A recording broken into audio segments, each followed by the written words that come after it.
Hello students, welcome to Shri Ganesha classes. मैं हूँ डिम्पल और मैं आई हूँ आपके मैथ सब्जेक्ट को बनाने आसान। आज हम पढ़ेंगे मैथ्स के कुछ इंपॉर्टेंट क्वेश्चन। वो इम्पॉर्टेंट क्वेश्चन जो है वो ये इम्पॉर्टेंट क्वेश्चन चैप्टर 1, 2, 3 एंड 4 से लिया गया है स्टूडेंट्स। तो इसको बहुत अच्छे से आप समझिएगा, से देखिएगा। तो सबसे पहले मैंने यहाँ पे लिया है एक क्वेश्चन लिया हुआ है समांतर श्रेणी से। तो इसका क्वेश्चन ये है कि पिव्वा पद, ठीक है, कोई समांतर श्रेणी का पिव्वा पद क्या बोला है, 1/में q है, और क्यूवा पद क्या बोला है, 1/में p है। तो हमको क्या सिद्ध करना है कि p क्यूवे पद का मान क्या होगा, 1 होगा। हमको पहले आंसर बता दिया है कि p क्यूवे पद का मान 1 होगा, लेकिन हम उसको क्या करना पड़ेगा, हमको उसको दर्शाना पड़ेगा, दिखाना पड़ेगा ना कि हम उसको कैसे सॉल्व करेंगे। तो चलिए स्टार्ट करते हैं, हम उसको समझने का प्रयास करते हैं। अब यहाँ पे देखिएगा, सबसे पहले हमने क्या माना है, माना समांतर श्रेणी का प्रथम पद a है, ठीक है, ये तो हमको पता है, प्रथम पद a है और क्या है, सर्वांतर क्या है, d है, ठीक है। अब यहाँ पे देखिए, अतः समांतर श्रेणी का पिव्वा पद, अब हमको ये पूरा क्वेश्चन में दिया है, ठीक है स्टूडेंट। हमको प्रथम पद जो फर्स्ट वाला टर्म है वो हमने क्या माना, प्रथम पद a माना, सर्वांतर क्या है, d। सर्वांतर मतलब क्या होता है, बाद वाले पद को पहले वाले पद से क्या करना, माइनस करना, ठीक। या d बराबर हम इसको क्या बोल सकते हैं, एक हिसाब से a2 माइनस a1, बाद वाले पद को पहले वाले पद से माइनस करना, ठीक है, सर्वांतर ये कहलाता है। अब यहाँ पे देखिए प्रश्न में लिखा है ये, अतः समांतर श्रेणी का पिव्वा पद क्या हुआ है, 1/में q है, ये क्वेश्चन में दिया हुआ है, तो हमने बस वही लिखा, पिव्वा पद क्या है, 1/में q। अब यहाँ पे देखिए पिव्वा पद का जो सूत्र होता है वो क्या होता है, a + n-1 इंटू डी। क्या होता है, ये होता है a + n-1 इंटू डी, ये होता है, ठीक है। ये a क्या है, प्रथम पद है, और d क्या है, सर्वांतर है, और n क्या है, nवां पद, ठीक है। अब यहाँ पे क्या बोले, पिव्वा पद का बात क्या है, और यहाँ पे nवां पद है, तो हम क्या कर सकते हैं, हम इस n के बदले हम क्या लिख सकते हैं, p लिख सकते हैं स्टूडेंट। हमने वही किया, इस n के बदले हमने क्या लिखा है, यहाँ पे p लिखा, ठीक है। तो हमने क्या लिखा, p - 1 इंटू डी, क्योंकि पिव्वे पद का बाद हो रहा है, इसलिए n के बदले p लिखा, ठीक है।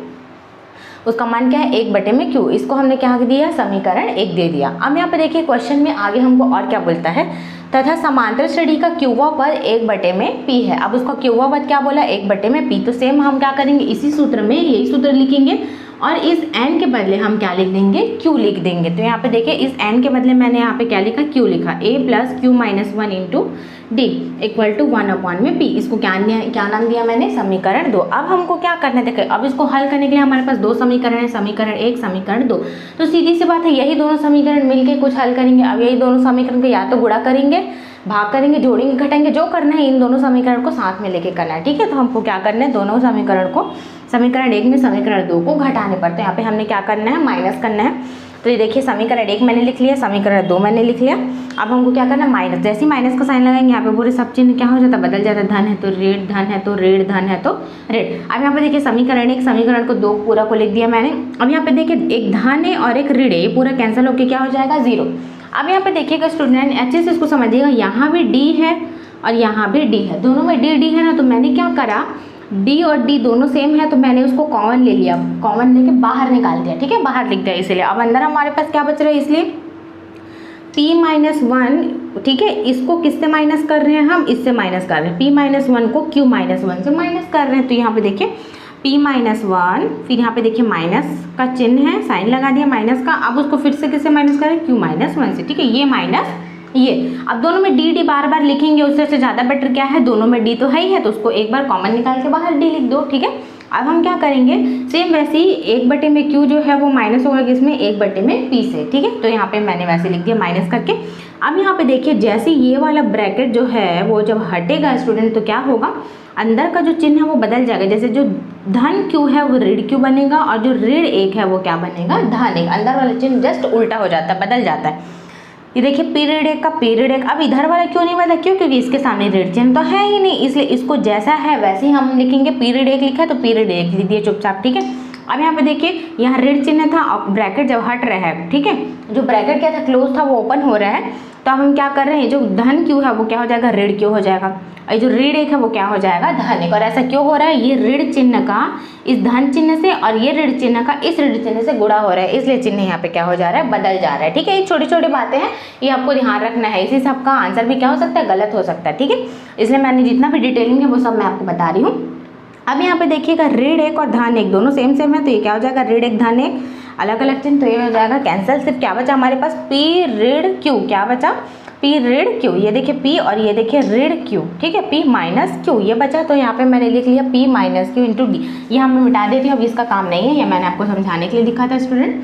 अब यहाँ पे देखिए P minus Q into D ये लिखा हुआ है हमारे पास। अब यहाँ पे देखिएगा पी, अब ये देखिए पी माइनस क्यू अपॉन में पी हो, ये कहाँ से आया आप सोच रहे होंगे, यहाँ तो ऐसा लिखा है, ये कैसे आ गया, तो हम क्या करेंगे लघुत्तम लेंगे, किसका, क्यू और पी का लघुत्तम लेंगे, क्यू और पी का लघुत्तम लेंगे तो वही दोनों आएगा, चाहे पी क्यू पी लिखो चाहे पी क्यू लिखो, दोनों का मतलब तो एक ही है। तो यहाँ पे मैंने क्या लिख दिया, सिस्टमैटिक लिखा है इसलिए पी क्यू लिख दिया, ठीक है। अब हम क्या करेंगे पी क्यू, अब यहाँ पे इस टाइप का कुछ भी लघुत्तम जो भिन्न के जैसा दिखता है तो उसमें क्या होता है, हमेशा नीचे से भाग और ऊपर से गुणा, हर से भाग और अंश से गुणा।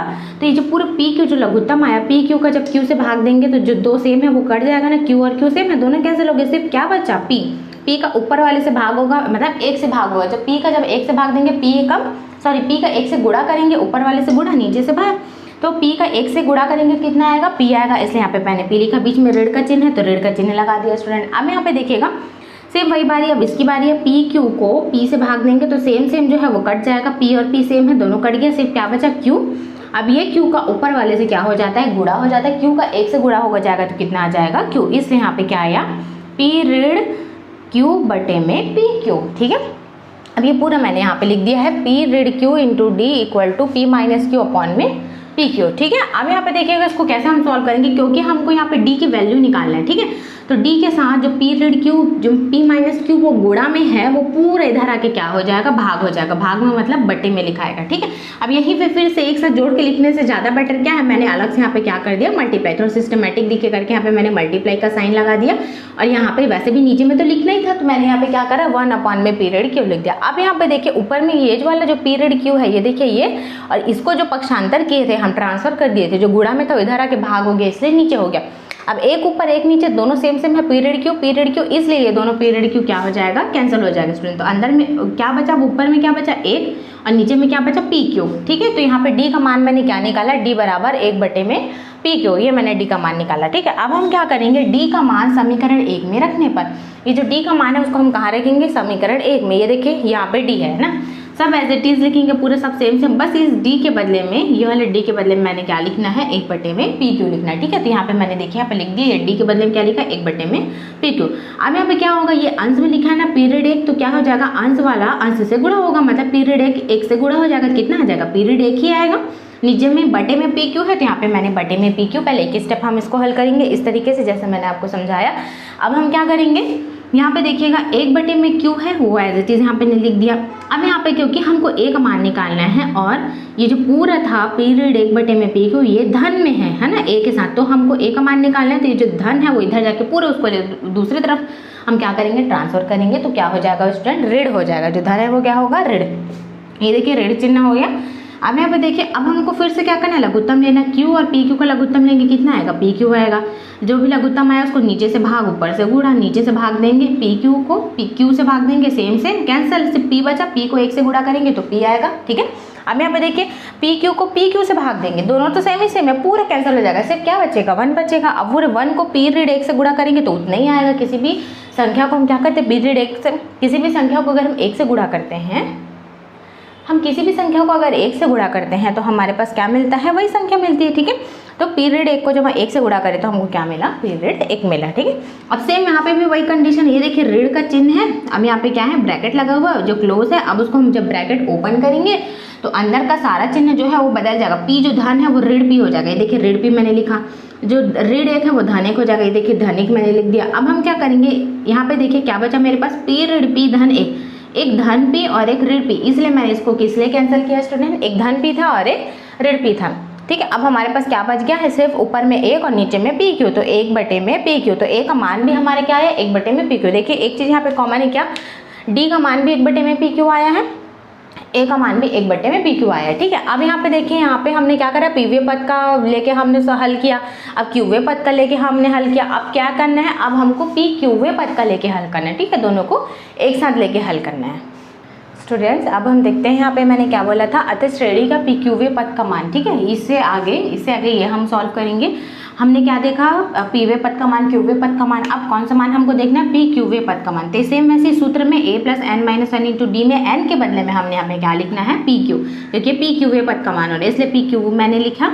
अब यहाँ पे देखिए a और d का वैल्यू पुट करना है हमको। ठीक है, a का वैल्यू पुट करना है और d का वैल्यू पुट करना है। a का वैल्यू यहाँ पे क्या है, a का वैल्यू यहाँ पे क्या है 1 में पी क्यू, और d का वैल्यू यहाँ पे क्या है 1 में पी क्यू। तो मैंने क्या करना है, a के जगह में देखिए स्टूडेंट मैंने 1 में पी क्यू रख दिया, इसको मैंने वैसे लिख दिया, और d के बदले में भी मैंने क्या रखा 1 में पी क्यू रख दिया। ठीक है, ये ऐसे एज इट इज लिख दिया सेम। अब हम क्या करेंगे देखिएगा, ये अंश में है ये भी अंश में, तो पी क्यू ऋण 1 का 1 से गुणा कर सकते हैं ना। जब इसका 1 से गुणा करेंगे तो वही आएगा पी क्यू ऋण 1 में पी क्यू। देखिए यहाँ पे पूरे सेम मैंने लिख दिया, इसका इससे गुणा हुआ तो बस हमने क्या करा गुणा बस किया और कुछ नहीं किया। अब हम क्या करेंगे, लघुत्तम लेंगे, पी क्यू और पी क्यू का लघुत्तम लेंगे तो कितना आ जाएगा, पी क्यू आएगा। जैसे लघुत्तम लिया उसको जो भी लघुत्तम आया उसको नीचे से भाग ऊपर से गुणा, मतलब हर से भाग और अंश से गुणा। तो पी क्यू का पी क्यू से भाग होगा तो क्या आ जाएगा, एक, दोनों से पूरे कैंसिल हो जाएगा। एक, अब 1 को 1 से गुणा करेंगे कितना आएगा 1, बीच में धन का चिन्ह है, धन का चिन्ह मैंने लगा दिया। फिर पी क्यू को पी क्यू से भाग देंगे तो कितना आ जाएगा 1। अब 1 को किससे गुणा करेंगे, ये पी क्यू ऋण 1 से, जिसको भी 1 से हम गुणा कर रहे एज इट इज पूरा वही आएगा, तो पी क्यू ऋण 1 ही आया। अब यहाँ पे देखिए धन 1 और ऋण 1 आया है दोनों, तो क्या हो जाएगा, एक धन है एक ऋण है, तो क्या हो जाएगा कैंसिल हो गया, दोनों सेम है। तो अब हमारे पास सिर्फ क्या बचा स्टूडेंट, ये बचा पी क्यू बटे में, ऊपर भी पी क्यू बचा और नीचे भी पी क्यू बचा, दोनों सेम सेम था। ये भी क्या हो जाएगा पूरा कैंसिल मतलब क्या बचा 1। यही तो हमको सिद्ध करना था, है ना। हमको क्या बोले प्रश्न में कि श्रेणी के पीक्यूवे पद का मान 1 होता है, ये आप सिद्ध करिए। तो हमने यहाँ पे सिद्ध करके दिखा दिया कि पीक्यूवे पद का मान क्या होता है, 1 होता है। बस इसको ऐसे ही हमको सॉल्व करना है स्टूडेंट, ऐसे हमको समझना है। स्टूडेंट्स अब हम अपना अगला क्वेश्चन देखते हैं। अगले क्वेश्चन में क्या बोला है हमको, क्यारी में कुल कितनी पंक्ति है ये हमको निकालना है। उसमें हमको बता दिया कि पहली पंक्ति में इतने पौधे, दूसरे पंक्ति में इतने पौधे, तीसरे पंक्ति में इतने पौधे, अंतिम पंक्ति में इतने पौधे हैं। ठीक है, तो हमको क्या करना है, क्यारी में कुल पंक्तियों की संख्या बतानी है। ठीक है, कितनी पंक्तियां हैं, तो उसके लिए हमको क्या करना है, सबसे पहले माना क्यारी में कुल n पंक्तियां, यही हमको निकालने बोला, तो हमको तो पता नहीं आंसर, तो हमने क्या माना, सीधा n मान लिया, n पंक्तियां हैं। अब प्रश्न के अनुसार, प्रश्नानुसार ऐसा हमको लिखना है। अब पहली पंक्ति में 23 पौधे, ठीक है, प्रश्न में दिया है। दूसरी पंक्ति में 21 पौधे, तीसरी पंक्ति में 19 पौधे, और अंतिम पंक्ति में जो लास्ट पंक्ति है उसमें कितने पौधे, 5 पौधे बोला है।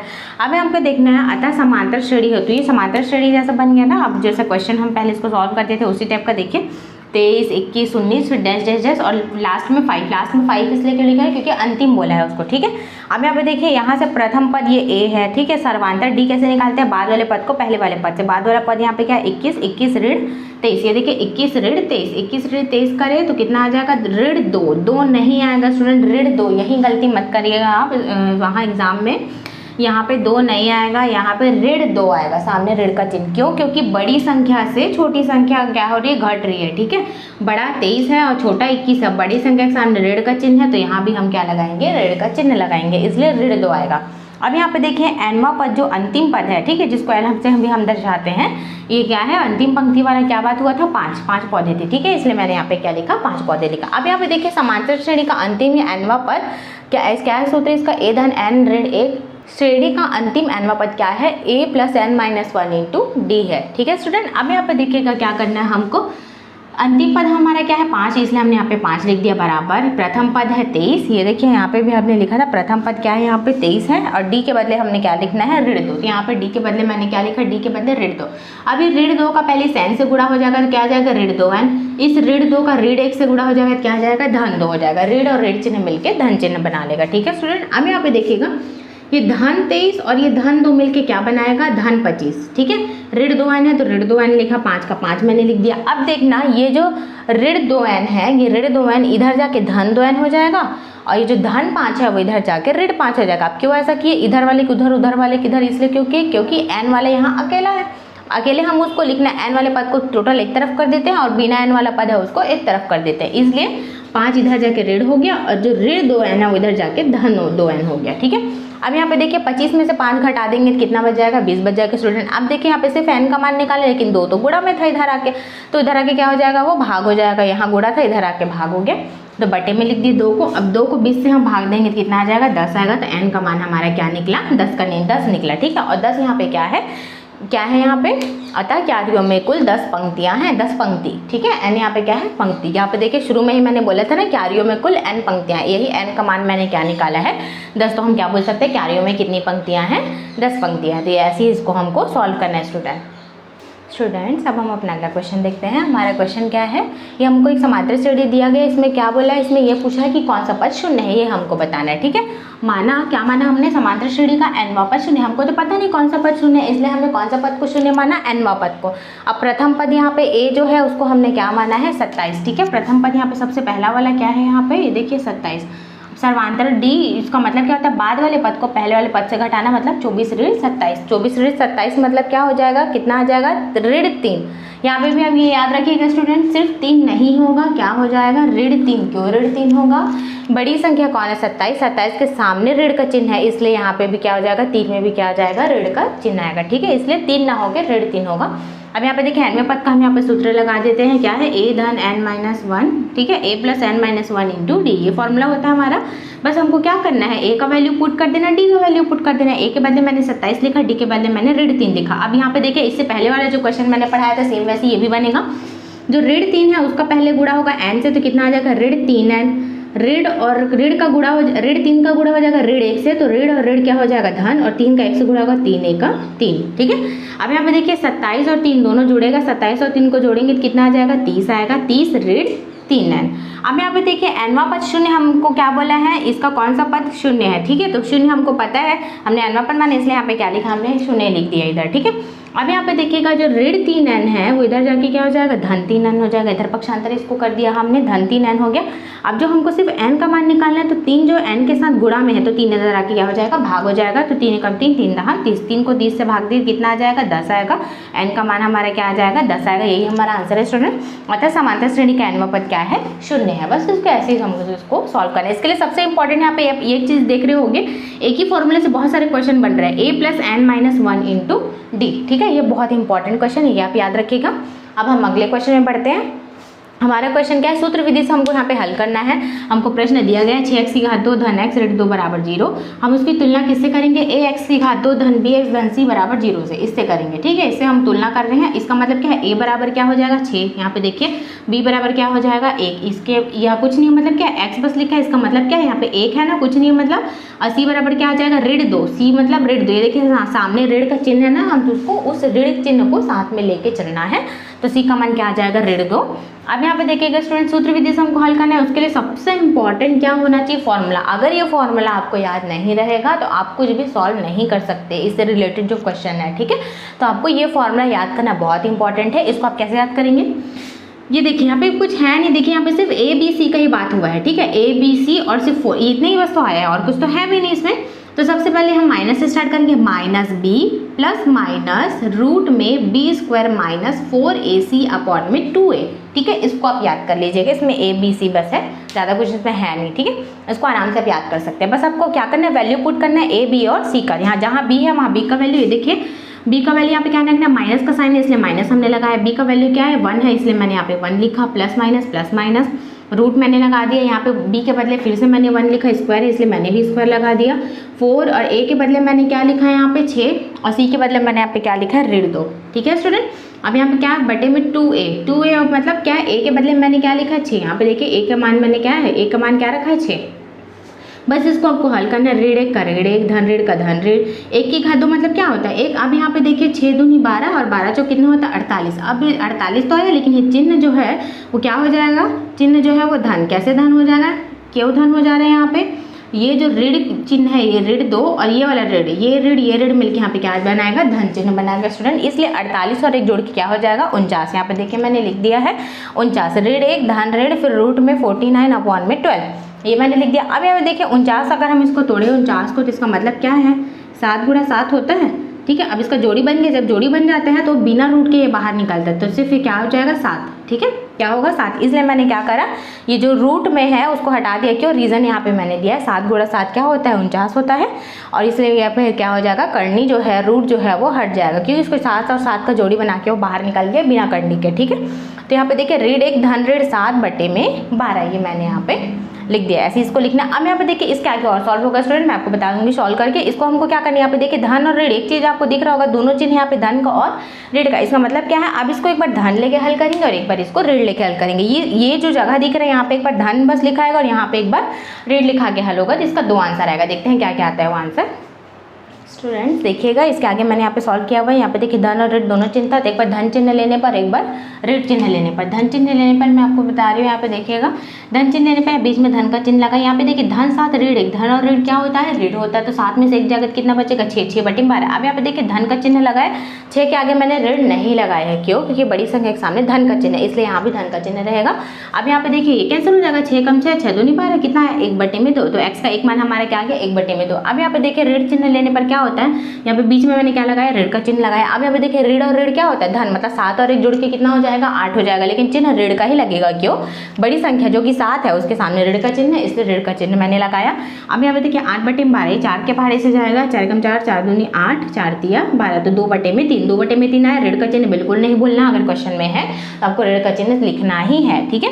तो ऋण 2/3, तो ये दोनों हमारा आंसर हो गया। एक मान क्या है 1/2, दूसरा मान क्या है ऋण 2/3 आया। इसको ऐसे हमको हल करना है, ठीक है स्टूडेंट्स। अब हम अपना अगला क्वेश्चन देखते हैं। स्टूडेंट्स अब हम अपना अगला क्वेश्चन देखते हैं।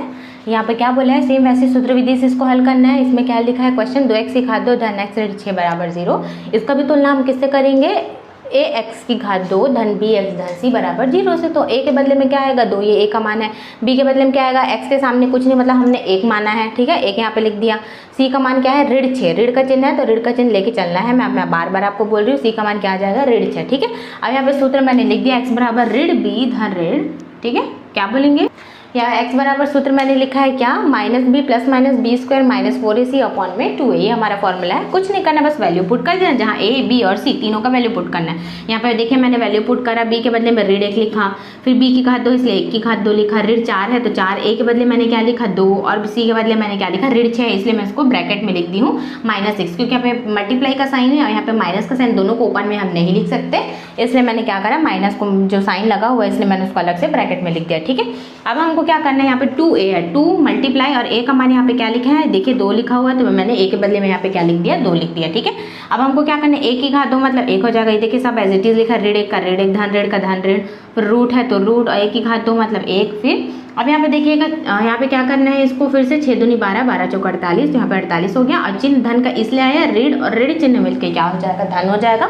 अब 48 और 1 जुड़ के क्या हो जाएगा, 49 हो जाएगा। और सेम वैसे एज इट इज लिखाएगा, देखिए -1 प्लस माइनस फिर रूट में 49 फिर अपॉन में 4। अब यहाँ पे देखिए सेम वैसे ही जो है, इससे पहले वाले क्वेश्चन में मैंने यही बताया था, 49 उसको कैसे तोड़ सकते हैं, 7 गुणा 7 में, ठीक है। इसका मतलब क्या है, इसका पेयर बनना तो ये बिना करने के क्या हो जाएगा, बाहर निकल जाएगा, ठीक है। तो इसका क्या हो जाएगा, सिर्फ 7, इसके बदले में क्या लिख देंगे हम, उसको 7 लिख देंगे। देखिए मैंने यहाँ पे लिख दिया x बराबर ऋण 1 धन ऋण 7 बटे में 4, ठीक है। अब इसको हम क्या करेंगे, धन चिन्ह लेने पर एक बार ऋण चिन्ह लेके हम इसको हल करेंगे स्टूडेंट। यहाँ पे देखिए धन चिन्ह लेके मैं अगर इसको हल कर रही हूँ तो यहाँ पे क्या करना है, बीच में धन का चिन्ह मैं लगा दिया, ऋण का चिन्ह तो यहाँ मैंने बीच में ऋण लगा दिया। अब धन लगाया क्या हो जाएगा, सेम वैसे धन और ऋण क्या होता है, ऋण मतलब 7 में से 1 घटेगा तो कितना आएगा 6, चिन्ह धन का लगेगा, क्यों, बड़ी संख्या सामने धन का चिन्ह है इसलिए, ठीक है। अब 6 बटे में 4 आया तो किससे 2 के पहाड़े से जाएगा, 2 दूनी 4, 2 तिया 6, तो 3 बटे में 2 आया, 1 मान। अब यहाँ पे देखिए दूसरा मान के लिए बीच में ऋण का चिन्ह लगाएंगे, सेम ऋण और ऋण क्या होता है, धन होता है, तो 7 और 1 जोड़ के क्या हो जाएगा 8, लेकिन चिन्ह ऋण का लगेगा, क्यों, क्योंकि 7 बड़ी संख्या सामने ऋण का चिन्ह है, इसलिए यहाँ पे भी हम क्या लगाएंगे, ऋण का चिन्ह।